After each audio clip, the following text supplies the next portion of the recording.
So we are here with an extended look at the Vancouver Canucks and their 2026 NHL Draft 3rd overall pick. Because it's no secret that Canucks fans are trying, at least, to recover from the psychological loss of drafting Gavin McKenna, in the likely event that he goes 1st overall. But with that said, from 1 to 2 all the way to 3, the doors have opened for the Vancouver Canucks to take a number of different guys. The consolidated ranking list has Gavin McKenna, of course, at the number 1 spot on Elite Prospects. Number 2 is Ivar Stenberg. Number 3 on their list is still Katon Verhoff. But I think at this point, I don't know if anybody thinks he's going to go 3rd. Followed up by Chase Reid, Viggo Bjork, Carson Carels, and more. With all this said, let's head over onto the R Canucks subreddit and a post made by Greg the Great, which cites Corey Pronman and his optimistic and pessimistic scenarios for potential Canucks draft picks. This is all coming from his article on The Athletic posted earlier in the week. I'll leave a link in the description to the Reddit post, which also has a link to the Athletic piece itself. But essentially, Corey Pronman goes over each of these potential draft picks for the Vancouver Canucks and talks about the pros and cons of each. Let's start out with Caleb Malhotra, a guy who was actually ranked 13th overall, on the Elite Prospects consolidated ranking list. 13th overall here pretty much because it hasn't updated. But Pronman writes about Malhotra first here.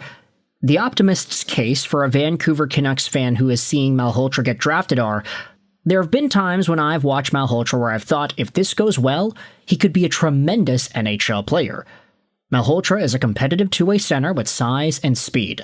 The puck play and offense have been inconsistent in Pronman's viewings, but in his best games and stretches, when he's making a lot of difficult plays, he shows the hands and IQ to be a potential first-line two-way center similar to Nico Hischier.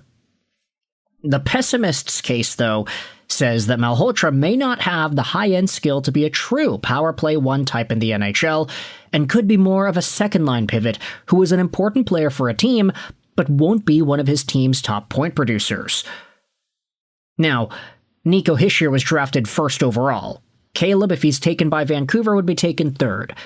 There is a difference there, just in terms of status and reputation and likelihood.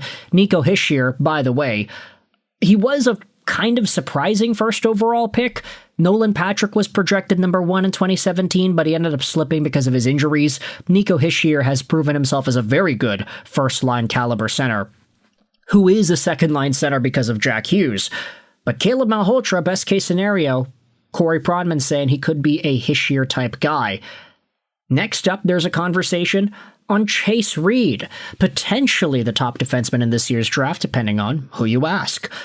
The optimist's case says here that Reid could be a true power play 1 quarterback who defends at a quality clip. His skill isn't off the charts elite, but it's very good, and he has a chance to put up a lot of points in the NHL while being a driver at even strength. I could see a John Carlson-type outcome for him. The pessimist's case says this, that Reid is talented, but he can be a bit wild at times with the puck, and over-aggressive in his attacks. There is a chance he doesn't defend well enough to play matchup minutes, and if the offense isn't special enough, which there are times I've questioned if it will be, he'll be a good top 4, but not one who truly moves the needle.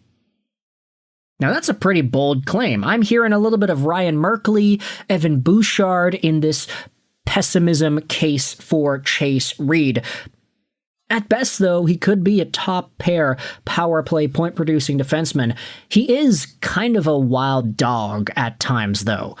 I mean, he does take a lot of risks with the puck in the offensive zone, and maybe that's a good thing depending on whom it is you ask.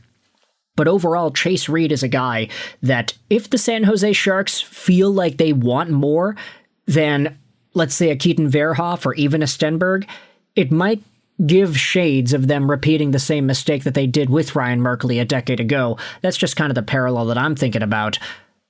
Next up, we have the Ivar Stenberg conversation, as written and posted about by Corey Pronman. The optimist case says here, Stenberg has the potential to become a leading producer of an NHL team while playing a likable style of game.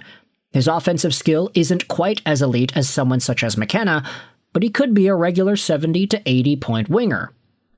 The pessimist case is if his offense doesn't translate as expected, which is possible because he doesn't have a truly game-breaking skill set, Stenberg may be more of a typical second-line winger. His compete level is good enough that I don't think his even-strength impact would be an issue, and coaches would trust him, but it's certainly in the cards that he is not an impact player. Now, when I hear 70 to 80 point guy, obviously that's a pretty talented name. Could Stenberg drop to number 3 simply due to the fact that he is a winger and not a defenseman, which is what San Jose needs the most over here? If Stenberg becomes a Vancouver Canuck, is there a worry that he only maxes out at 70, 80 points? I feel like that's a little bit conservative as a ceiling, especially for a guy that could be a first-line elite game-breaking player. I mean, Lucas Raymond is a guy that was able to score 80 multiple times, I think. Multiple times? Once? I'm not too sure. Let's go out there and check it out. Lucas Raymond. Yeah. Okay, once. Okay, never mind. I'd say that Lucas Raymond, he's 24. He's got a lot of time to go out there and produce more. The Mitch Marner comparison also is a pretty good one, too. Very good defensively responsible winger. And Marner was a 100-point guy, plus a bunch of 90-point seasons in there, too. Is Ivar Stenberg going to be limited to a 70, 80-point career per season? And considering the fact that NHL players are scoring more points nowadays more than ever, is that the upper ceiling that Canucks fans would want? Moving over to the next name, there's a conversation on Carson Carels. He may have the tightest range of outcomes in terms of how his development could go. If the pick goes well, I think he's going to be a pretty close player to what we've projected. He could end up a legit number 2 defenseman who can match up with good players and still produce. That type of vision and skill hasn't been consistent, but there have been enough flashes of top-end ability that he could see the outcome. And then the pessimist's case, even if Carels doesn't produce a ton, Pronman has a hard time seeing him not becoming a very good NHL defenseman. He is just so long, fast, and physical that coaches will play him a ton even if the puck moving is average. Now, Carson Carels, from the way this is written about, it seems like he has one of the highest floors out of these draft-eligible guys. A left-handed D-man out of the Prince George Cougars who was able to score 73 points in 58 games played this season. Carels has been a really great player, and depending on who you ask, Craig Button has him at number 2, Elite Prospects has him at 4, Tony Ferrari of the Hockey News has him at number 23, so that's way lower. There are a number of outlets that have him high. A lot of them have him in the 5 to 7 range. Is he a target for Vancouver? Who really knows? I mean, he plays out of Prince George, so maybe there could be some scouting done there. And then finally, on the optimist and pessimists list, you have Katon Verhoff. The optimist case is that if Verhoff hits, he could be close to a number 1 D-man. Whether it's a difficult touch pass or a big point shot to go with his length and feet, there is a ton of potential in his game. You add a high motor, and if he can move pucks in the NHL like he has shown at the best of times in the past 2 years, he could be a pillar for a contending team. And then the pessimist case. While Verhoff can make difficult plays, there are still times that Pronman questions his IQ, where he forces too many plays or makes a questionable decision with the puck. I still think even if his offense doesn't come with him to the NHL, he can still be a minute-eating top 4 D-man who plays both special teams. The low side of his projection is still a highly valuable player. So with that said, based off of all of these names tossed out there, which one do you feel the most comfortable drafting if you're the Vancouver Canucks at number 3? Assume all of them are available. Out of Malhotra, Reid, Stenberg, Carels, or Verhoff, who would you rather go with? I'd say it's likely that San Jose either trades the pick or takes a D-man, so could Stenberg be that guy? Would you take him over Caleb Malhotra? Let me know your thoughts in the comment section below. I hope you enjoyed this video. And bye.